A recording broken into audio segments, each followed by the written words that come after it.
Welcome to the Big E. This is where we explore, we experience, and we enjoy our life. You know what I say? If we're not enjoying our life, what do? We change our experience.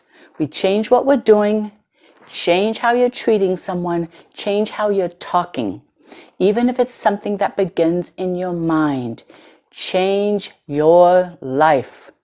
Today I want to talk about why do we hide? Stay with me.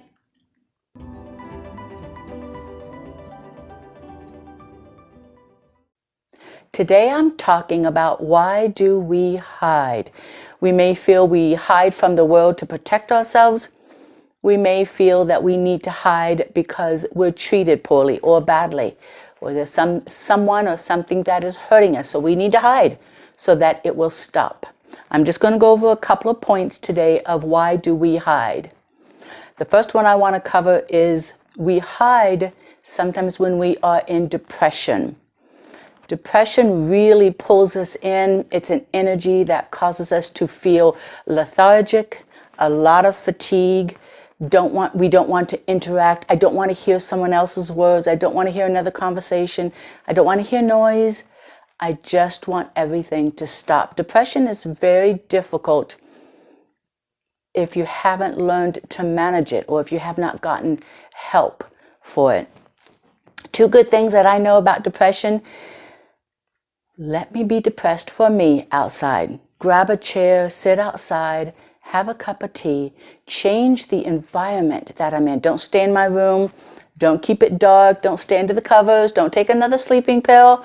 Oiza. That's kind of been my challenges this winter. I know we are now in spring. The sun is peeking out every so often. It's been beautiful. It pulls me out of myself, and it can help you to be pulled out of your depression if you use it. These are the tools that can help. The other that I would like to talk about is the reasons we may want to hide are because we have blocks. We have created blocks, we believe, for, again, protection. Blocks from fears. Blocks from someone, again, who's treating us bad, if we're being bullied. So what we do is we put up a wall, we believe, of protection, of fear of those people, fear of those things, fear of our government. The simplest way to look at blocks is to know what's hurting you. Sometimes in creating blocks, we have anger or we have rage. Rage and anger are not a true emotion. Those are walls that we have put up so that we do not feel what is happening to us, so that we do not feel where we're at. If you don't feel it, you cannot heal it. And I'm not saying to stay out there where the bullies are and let them barrage you with their ugliness.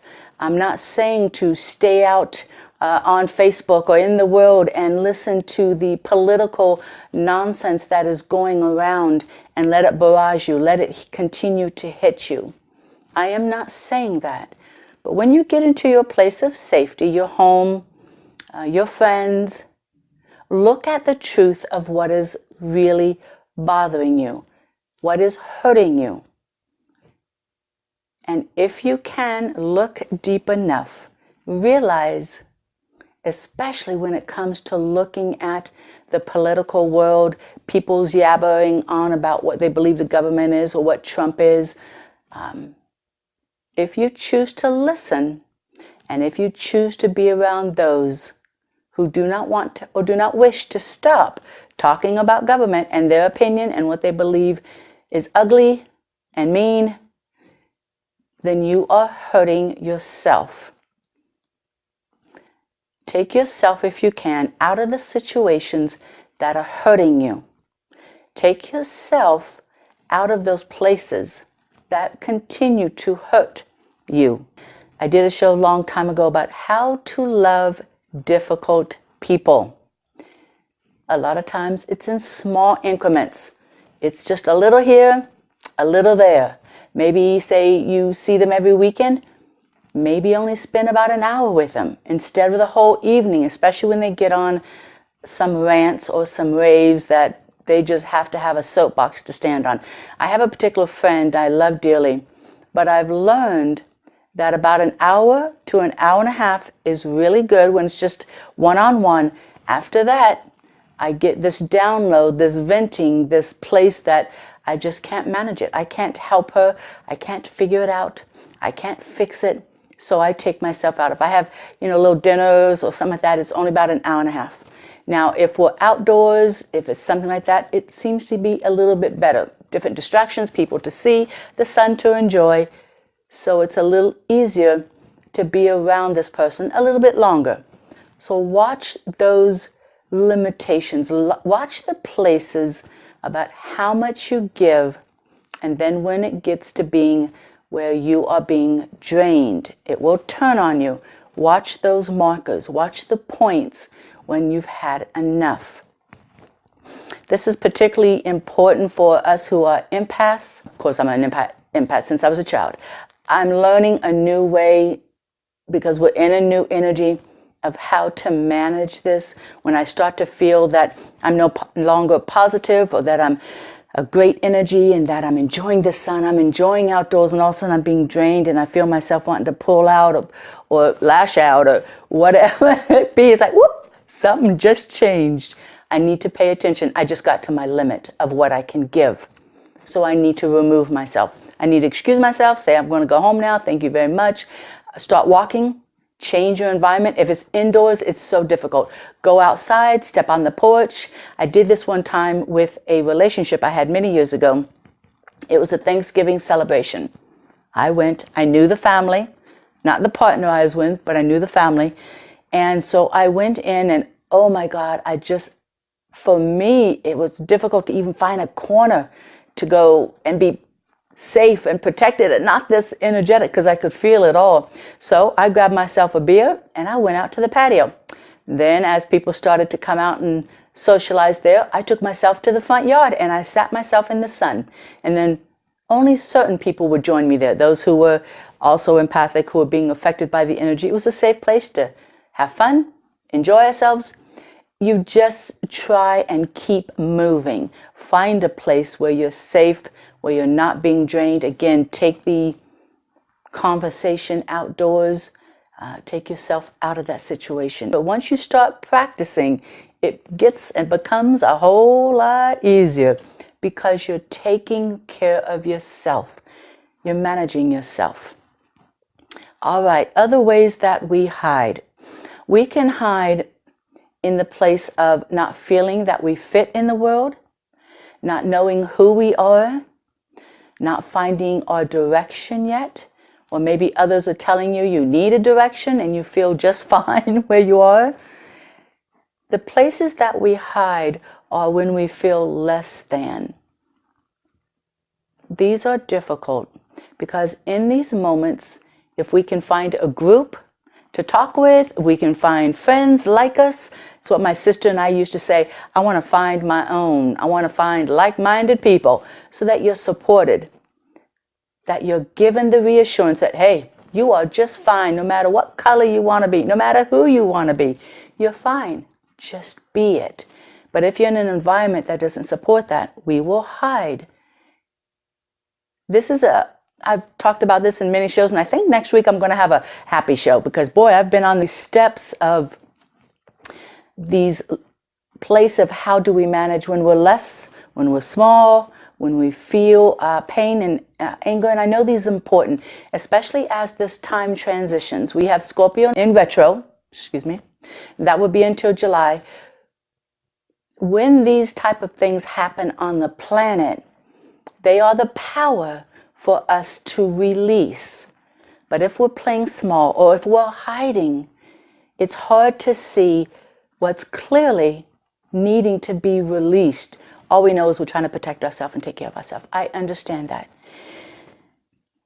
But if we can come out of hiding and find those places that help us to feel good, again, a group, if you can get into therapy, I have started doing that, so that I am clear on where I'm at, and I'm clear that I am in my higher consciousness, my bigger self, that I'm loving myself first and foremost. If you can find friends to relate to, if you can find a counselor at school, these are just a handful. These are just a few. There's so many avenues that are available to us. Contact me if you need. I can give you more. There's resources out there that can help us, that will support us, that will take care of us, that will hold us up until we can stand on our own when we are strong enough. So the things that we hide from, in all reality, let me ask you one question. When we hide, what are we truly hiding from? We are hiding from ourselves. Ultimately, it begins and it will change with us. We are doing this to ourselves. So if we can stand up, step into the light, and find ways that make us feel good. First, it will begin with talking, finding those who support us when we talk, no matter how different we are. They're not trying to change us. They're not trying to change the way we think. They're not trying to change the words we're using. They're not trying to say, okay, no, let's do it this way instead. This way's right. In its own way, you're wrong. I talked about in the last show, and that comes from fear. People will try to change us, how we're thinking, what we're doing, and who we may want to be, because they're scared. It's unknown. It's different. And a lot of our parents' generation live in that. They've held a place so that we can be here today. But in our parents' generation, it is the limits of where they can be. It's the limits of what they can feel and what they're going to allow themselves to explore. That's okay. We can let them know we love them, but this is who I will be. This is what I will say. This is what I will do. But I love you for paving the way. You made the path. You created it so that I could walk in front of you and be stronger than anyone ever thought that I could be. So those are some places that we actually hide, is from ourselves. That's a damaging place, as I'm sure you know. If you are there, it creates a darkness. That creates a darkness. That creates a darkness. It will create upon itself more of what you continue to do. That is your choice. I honor you in spirit. I hold you up.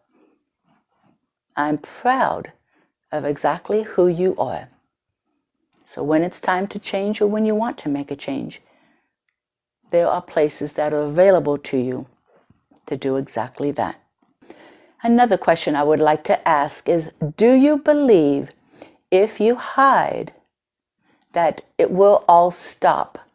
The meanness, the ugliness, the labeling, the name calling, the spitting, the fist fighting, whatever is going on in your world, if you hide, will it stop? And I need to say the truth. It will not. The world will carry on, and you will continue to be smaller. This is the way of the world. We have to know that it will be what it's going to be. But let me ask you a very important question. How do you change the world around you? How do you change the way people are treating you so that you do not have to hide anymore? How would you change someone who is being mean to you? How would you change what's affecting you? You change yourself. There's a perfect example with a friend of mine. In one of the jobs I worked some time back, there was an allowance of people, directors, higher ups that were being hired on that were bullies. I've been in this environment before, so I found it very interesting. It was still being allowed. So I remember I just allowed it, let it be, tried to stay away from it. Then I realized it became very close to me. So what I was doing was trying to resist. And please remember, what we resist will persist. So this friend of mine is in this environment and was getting bullied quite a bit. It was ugly. It was condescending. It was beating them up, telling them their voice, what they had to say, what they wanted to share was not good enough, wasn't important enough, sometimes just not even listening. Finally, when we were talking a few weeks ago, this person decided to make a change. She decided to stop pulling in, trying to resist, put her arms, deflect. She decided to put her arms down, open up from her heart, be that bigger self, stand in the power of who she is, and change it. When she was asked, is there something that we can do? Is there something that can be done to improve this relationship? She spoke up. She said her truth and said, yes, there is. But she said it from love. It was a place of love, of I want a more kinder relationship, a more supporting relationship between the two of us. I want that place where we can both be heard, where we can both use our voice and improve this relationship, improve the dynamics of where we work, empower the place that we work, give it a power that it has a purpose, that it has a place. And believe it or not, this other individual stopped the bullying, stopped treating her less than, because she changed from within. Change from within on how you see yourself, how you project yourself, and how you believe you are being treated. Do not accept it. Do not hide. Stand up. Know you have a right to use your voice, even though it may offend others and it will truly hurt others. But do it the best as you can. Remember the love that you are. Remember to love others when you speak. I'm working very hard on that the last week and a half. I know I've spoken my truth, but I will not take on, I will not hide and take on something someone has said about me or is saying that I should do. I cannot hide anymore. I will not hide anymore. I am not hiding anymore. And I will do the very best to speak my truth in love and support of myself. When we hide, we will take on what people say about us. We are taking on what they are talking about and what they're saying we should do. We take on what others believe that we should be. When you play small, you've accepted exactly what they are saying about you. You've accepted exactly what they believe you should be. You stop being yourself. You stop being loved. You stop the healing. You stop possibilities of anything that can change. You close that door. You put that wall up, and everything stops. To be in that place of possibility and love and healing and that bigness that you truly are, we need to start the change from within. Change what we believe about ourselves. Don't take on other people's words or belief system. Believe in who you are and stop hiding. I know this is an echo of the last two shows. Like I said earlier, apparently it must be a very prominent issue that needs to be spoken. Again, we have Scorpio in retro. This can feel as a negative. It can feel as a beating time that's beating us up of all our issues, but it's a place of releasing. It's a place where we can stop and look at what keeps coming up. What are the thoughts that keep coming up? What are the dreams that are repeating? What are the memories that keep showing up and saying, yeah, here I am again? You look at that and say, oh, wait a minute. Do I want that? No. Cancel, cancel, cancel. Or as some say, oh, there's that thing again. There's that thought. There's that dream again. Why in the hell am I doing this again? Look at it. Say thank you. And I release you. I do not need you anymore.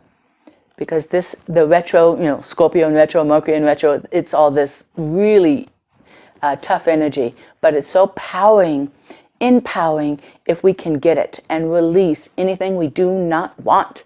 Because that is where we are. Now the spring is showing up. Things are beginning to bloom. It's a great place to stop hiding and bloom yourself. Stand up in the sunshine. Stand up in the light. And maybe we can be like the season. We can bloom and we can be bigger and more magnificent than we ever thought possible. So let's enjoy the spring. Let's join it. Let's be the spring. It's a season. You can always go back to playing small. But maybe for now, just challenge yourself. Ask yourself, let's be the blooms. Let's be the sunshine that's coming in. Let's be bigger than we were last season. Let's see if we can grow just a little and see what that feels like. Give yourself the chance. Give yourself the possibility of all impossibilities. I hope you're enjoying the sun. I hope you are going to step into something different. Step into something that may be a little uncomfortable. But if you do it outside in the sun and the flowers, you never know. It may just feel good. I hope you give yourself that chance. I know I will. And I'm going to reach to be more loving. I'm going to reach to be more compassionate than I ever thought I possibly could be. I think I've been lacking in that in just a little. So I'm going to work hard on that. I'm going to make that a priority in my life. As I say, I'd love to hear your stories. I'd love to hear your experiences. Please contact me by my website or my email. I hope you're enjoying your day, and I'm sending you love always.